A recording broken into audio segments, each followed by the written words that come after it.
well known if people go past and read that plaque. So often we talk about the orchestra and people look blank in Cornwall and they say, oh, I didn't know we had an orchestra in Penzance. It's been here over 100 years. So, you know, really it's time everybody knew about it.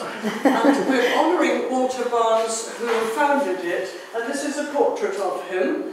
I'm not sure if that's the original one or whether that is somewhere else, so this is a sort of a replica of it. I'm not quite sure. And then there were a few conductors between, I can't remember all by hand. Mr. Madden was one, and Morgan Hosking, who is featured here for many years. And he was succeeded by David Orr, who is over there. And there's a photo of him, I'm standing in front of.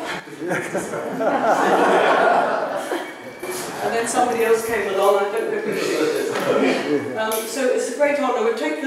I've been the conductor since 2003, I think it was. I came back to Cornwall a couple of years before that, having grown up in Camborne and come to hear the orchestra quite often when I was a child.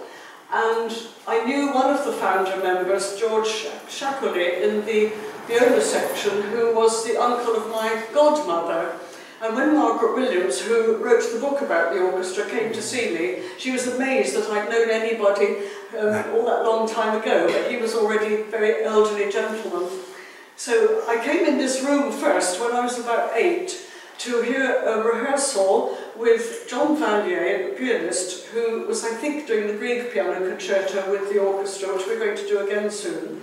There was a piano in here, and I was brought with my good friend Anne Burt, who was Anne Powell, whose mother, Jeanette Powell, played in the cellos. She brought us down to a rehearsal so that we could actually sit in on everything, and that was very fascinating, and Morgan was conducting it.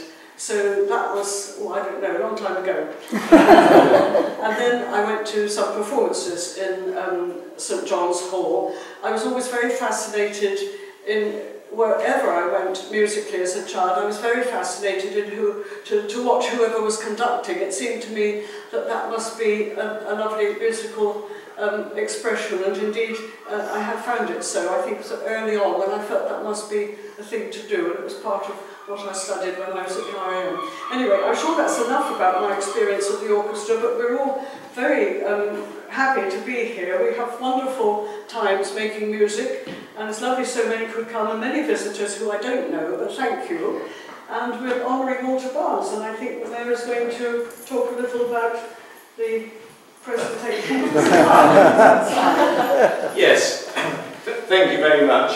I was really pleased when the orchestra approached us some time ago and said, could we have a plaque up for Walter Barnes, because he was the first conductor, he was here for so many years, and really delighted that the Town Council agreed and supported it, and we can help publicise the orchestra. I mean, one of the great joys for me in the last year as mayor has been to be invited to hear the orchestra, and you know, people don't go or don't go regularly. You really should, because we're a small town, but we've got a really big orchestra, and I mean, it's absolutely super.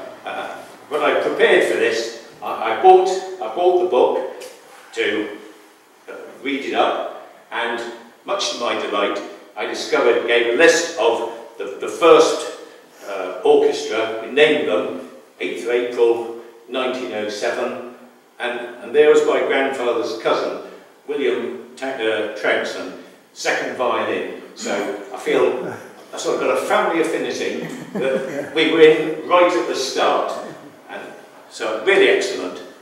So if I could just officially say, we'll go outside a minute and have the plaque.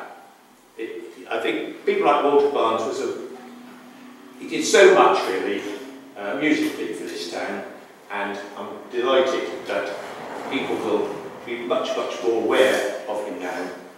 See, he did die, I think, 1942, and memories sort of die. But I'm sure everyone at least here will know we've got to widen that out to, you know, to the population and say, come to this orchestra. It's really excellent.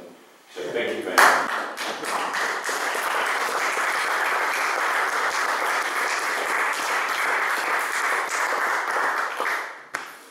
We need to add that Enid Truman, who played the cello in the orchestra for many years, was Walter's daughter. So some of you remember her, and that's another interesting connection. Right.